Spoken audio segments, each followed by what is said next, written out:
Today we're going to take a step back in time to dig up the history of this beautiful mansion, peeling back the walls to know what happened in this 24,000 square foot home. Why did this mansion sit abandoned for so long? And what are the future plans for this place? Will it be torn down or completed? Stick around to find out. Hi, I'm Zach and welcome to Rooted Expeditions. Hit that thumbs up and let's get started in today's location.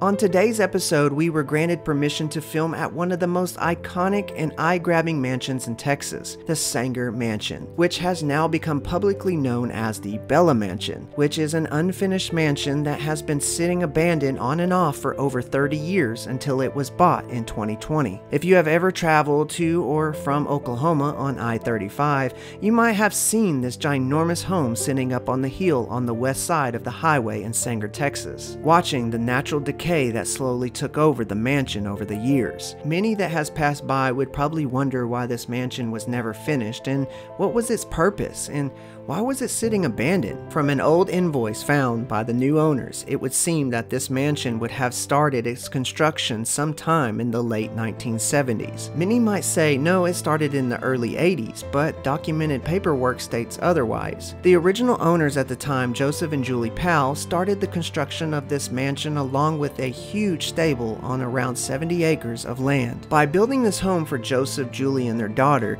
they could pursue their passion for raising and selling Appaloosa horses. The Appaloosa horses are an American horse breed best known for its colorful spotted coat pattern. Taking one step into this massive building from the front entrance, you would be greeted with this humongous spiral staircase that was made completely from steel.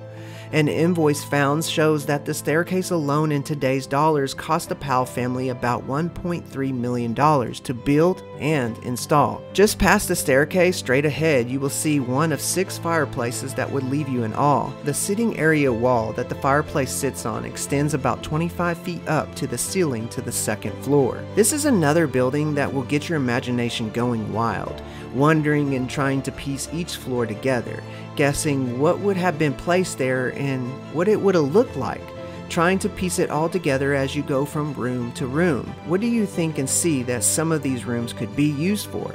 A library, an office, a room to hide your treasure? Let me know in the comments below what you think.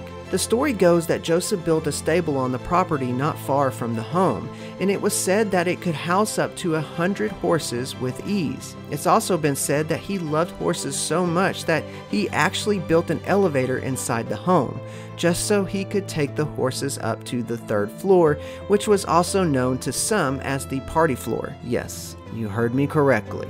This floor was to entertain guests as he would auction off their Appaloosa horses to potential buyers that came later on. He would take them to the 3rd floor or the party floor, get the potential buyers filled with alcohol to get a good bidding war going and sell off the horses. Then in the early 1980s, an unfortunate turn of events took place when Joseph and Julie got a divorce. Some say that when Julie left, Joseph began to drink a lot and detach from the outside world, and after the divorce was final, this would lead to the construction of the mansion coming to a halt. The mansion would sit abandoned until the early to mid 1990s when John W. Porter came in to buy this mansion and planned to continue the construction.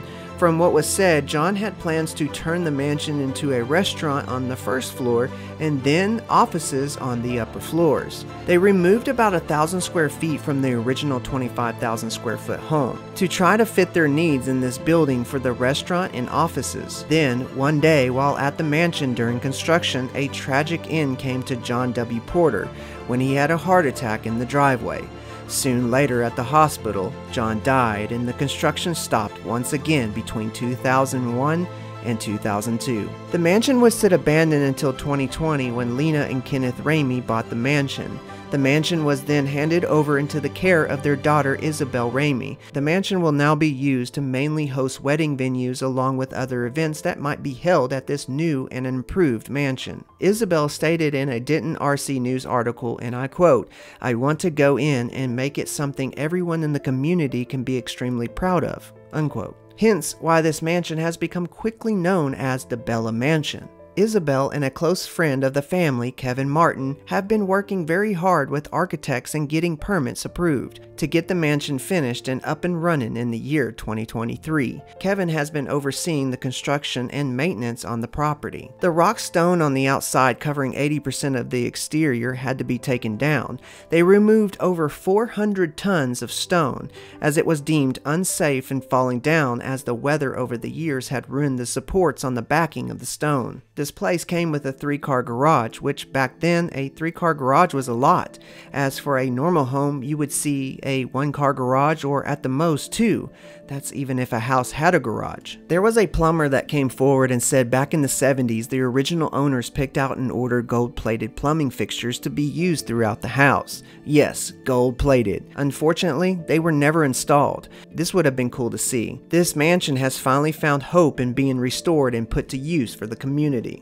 Isabel's dream will become a reality.